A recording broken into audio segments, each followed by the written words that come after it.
Hello everyone, আসসালামু আলাইকুম। আমার ছোট্ট পরিবারের সকলে আলহামদুলিল্লাহ ভালো আছেন। আপনাদের দোয়ায় ও ভালোবাসায় আমিও ভালো আছি। চলে আসলাম আপনাদের মাঝে ছোট্ট একটা ব্লগ ভিডিও নিয়ে আপনাদের সাথে গল্প গুজব করতে আর কি। আজকে পুরো ঘরটা ডিপ ক্লিনিং করব। প্রথমে সকালে নাস্তা করে নিয়েছি, এখন ঘরে যত ঝুল আছে সেগুলো পরিষ্কার করে নিচ্ছি।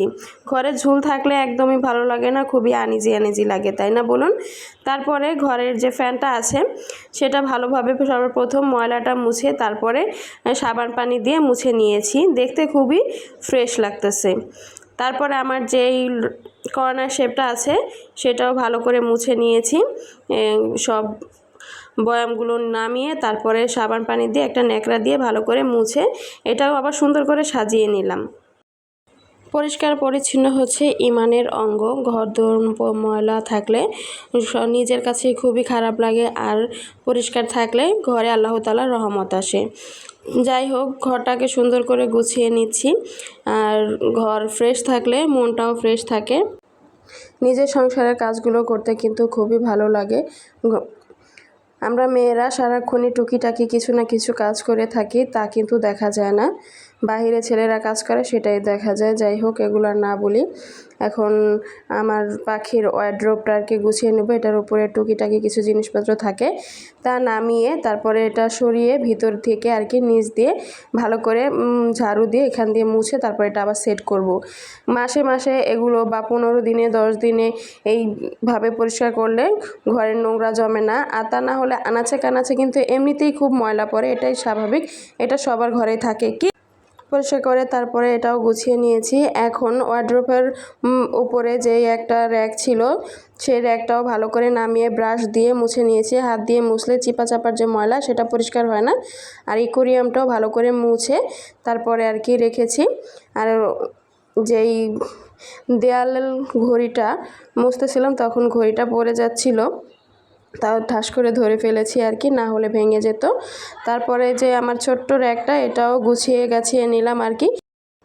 টুকিটাকি জিনিসগুলো এখানে ওখানে পড়ে থাকে, সেজন্য এই র্যাকটা আনা হয়েছে। এখানে সব ছোট ছোট জিনিসগুলো সাজিয়ে রাখলে সবগুলো এক জায়গাতেই পাওয়া যায়, দেখতেও খুব সুন্দর লাগে, তাই না বলুন? এখন ঘরটা সব পরিষ্কার করা শেষ, ফার্নিচার মোছা শেষ। এখন ঘরটা ভালো করে ঝাড় দিয়ে নেব। দেখুন ঘরে কতটা ময়লা চেপা চাপায় পড়েছিল। আর বাচ্চারা ঘরে থাকলে ঘরে একটু বেশি ময়লা হয়, এটাই স্বাভাবিক, কারণ ওরা খেলাধুলা করে। আর খেলাধুলা করতে না দিলেও তো সারাক্ষণ মোবাইল নিয়ে বসে থাকে আর একঘেয়েমি লাগে। ফ্ল্যাট বাসায় বাচ্চাদের রাখা কিন্তু খুবই কষ্টকর। যাই হোক, ঘর ঝাড়ঝুড় দিয়ে তারপরে তো হাতে ঘরটা ভালো করে মুছে নিয়েছি। হাতে মাঝে মধ্যে মুছতে হয়, তা না হলে যে ডাস্টার আছে সেটা দিয়ে আর কি ভালো করে মুছা যায় না, চিপা চাপা আর কি। তো ঘর মুছে তারপরে আমি যে পাপোশটা দিয়ে দিচ্ছি, যে জায়গায় পাপোশ ছিল সব দিয়ে নিয়েছি। এখন ছোট্ট করে একটু দেখাবো যে ঘর দৌড় পরিষ্কার করার পর ঘরটা কেমন লাগতেছে আর কি। দেখতে খুবই ভালো লাগতেছিল আমার কাছে, মনটাও আত্মাটাও তৃপ্তি হয়ে গিয়েছে।